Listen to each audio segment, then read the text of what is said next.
જય દ્વારકાધીશ, જય માતાજી બધાને। તો ચૈત્રી પૂનમના નિમિત્તે આપણે આવી ગયા છીએ આજે માટે દર્શન કરવા માટે। અને અહીંયા ખૂબ જ વિશાળ મેળો ભરાણેલો છે આજે, એટલે કે અહીંયા પુષ્કળ પબ્લિક છે અહીંયા। તો જો બહારનો નજારો જોવો અત્યારે કેટલું બધું પબ્લિક આવેલું છે અહીંયા ચૈત્રી પૂનમના નિમિત્તે। ને અહીંયા કેટલું બધું પબ્લિક છે, તો અંદર આપણે જઈએ હમણાં અને તમને લોકોને બતાવું કે કેટલું પબ્લિક અહીંયા આવેલું છે। અને વિશાળ પાર્કિંગ એનું કેટલું બધું પાર્કિંગ છે અહીંયા।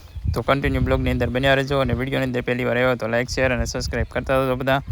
ફૂલ મોજ આવશે તમને લોકોને। અને જો અહીંયા ડેકોરેશન તો જો મસ્ત મજાનું ડેકોરેશન કરેલું છે બારિયા પરિવારનું, કંઈક મસ્ત મજાનો અહીંયા ડાક ડંબર પર રાતે હતા।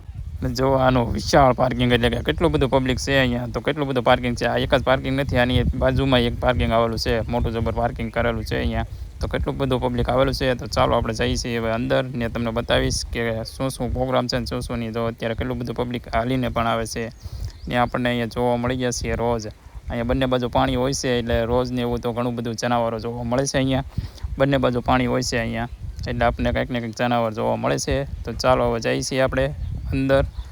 તો ફાઇનલી આપણે પહોંચી ગયા છીએ અત્યારે મઢે। જો અત્યારે પુષ્કળ પબ્લિક છે, દર્શન કરવાનો વારો આવે કે નહીં એ તો ખબર નથી, હવે જઈએ છીએ આપણે। તો અત્યારે જો બહાર પણ એટલું બધું પુષ્કળ પબ્લિક છે અહીંયા, ને અત્યારે રસોડામાં પણ એટલું બધું પુષ્કળ પબ્લિક છે અહીંયા। તો આ કેટલા વીઘાની અંદર આવેલું છે એ કન્ટિન્યુ બ્લોગની અંદર બન્યા રહેજો, તમને હું પૂરેપૂરો આખું બ્લોગ બતાવીશ। ને ખૂબ જ વિશાળ અહીંયા પબ્લિક આવેલું છે અહીંયા, ને ખૂબ જ મોટો મેળો ભરાણો અહીંયા। જેમ કોટડા ભરાય એમ અહીંયા પણ મેળો ભરાય છે, ને કંઈક યજ્ઞનો હવન હોય છે અહીંયા કંઈક। તો આ વર્ષે તો એક જ હવન છે અહીંયા, કે આપણે એક હવન કરવાનું હોય છે, નકર તો ઘણા પાટલા પણ હોય છે અહીંયા। તો જો ધજાના દર્શન કરી લેજો અને કમેન્ટમાં જય ચામુંડમાં લખી નાખજો બધા। ને પછી આપણે જવાનું છે અન્નક્ષેત્ર જોવા માટે, ને પછી આપણે આની પછીનું જવાનું છે ઉત્સાહકોટના મેળો જોવા માટે। એટલે કન્ટિન્યુ બ્લોગની અંદર બન્યા રહેજો, આપણે બંને બ્લોગ ઉતારવાના છે, તો કન્ટિન્યુ બ્લોગની અંદર બન્યા રહેજો બધા, ને ખૂબ જ મજા આવશે તમને લોકોને। તો જો અત્યારે તો આપણે થોડી વાર રહીશું અહીંયા, અને પછી જઈશું આપણે ઉત્સાહકોડા, અને હજી એક જગ્યાએ જવાનું છે, એટલે કે આપણા સુરધન દાદા છે બારિયા પરિવારના, ત્યાં આપણે જવાનું છે દર્શન કરવા માટે। તો કન્ટિન્યુ બ્લોગની અંદર બન્યા રહેજો, ખૂબ જ મજા આવશે। આની પછીનું આવશે આપણે ઉત્સાહકોડા બીચનો, ત્યાં કેવડો મોટો મેળો ભરાણો, ત્યાં ચૈત્રી પૂનમનો વધુ મહત્ત્વ હોય છે, મોટો મેળો ભરાય છે ચૈત્રી પૂનમનો। ને એક બીજો પણ સાતમ આઠમનો મેળો ભરાય છે, એવા ઘણા બધા ઉત્સાહકોડા બીચની અંદર ભરાય છે મેળા। તો કન્ટિન્યુ બ્લોગની અંદર બન્યા રહેજો। અને હવે જો આપણે જઈએ દર્શન કરવા, પણ વારો નહીં આવે, કેમ કે આ બધા લાઈનમાં ઊભા છે અત્યારે, કેટલી બધી ભીડ છે। તો એ આપણે જઈએ છીએ ને તમને લોકોને પણ દર્શન કરાવવું।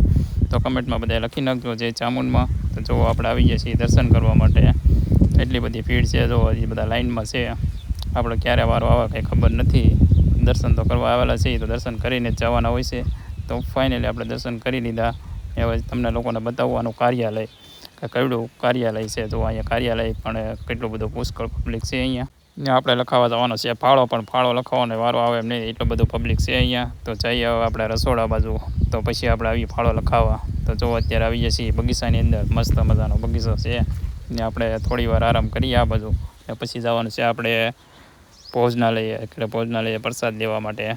જિંદગીમાં પહેલી વાર, એટલે કે આપણે ઘણી વાર પહેલાં ભાઈઓની લાપસી હોય ત્યારે ક્યારેક આવતા આપણે, ને પણ ઘણા વર્ષો પછી આજે પહેલી વાર જાઉં। તો ફાઇનલી આપણે પ્રસાદ લઈને નીકળી જઈએ છીએ બહાર, કેમ કે આપણે જવાનું છે ઉત્સાહકોડા। તો જો અત્યારે ગાડી નીકળે એમ છે નહીં અહીંયા, કેમ કે આપણી ગાડી પડી વશમાં, પણ આપણે કાઢવી તો જોઈશે જ તે। તો ચાલો ગાડી લઈને જઈએ છીએ હવે આપણે ઉત્સાહકોડા બીચ, કાં તો આપણે જવાનું છે સુરધન દાદાએ। એટલે કન્ટિન્યુ બ્લોગની અંદર બન્યા રહેજો। તો આપણે જઈએ છીએ હવે સુરધન દાદાએ। તો ફાઇનલી આપણે નીકળી જઈએ છીએ સુરધન દાદાએ જવા માટે, અને કન્ટિન્યુ બ્લોગની અંદર બન્યા રહેજો। અને આ વિડીયોની અંદર પહેલી વાર તો લાઇક શેર અને સબસ્ક્રાઈબ કરતા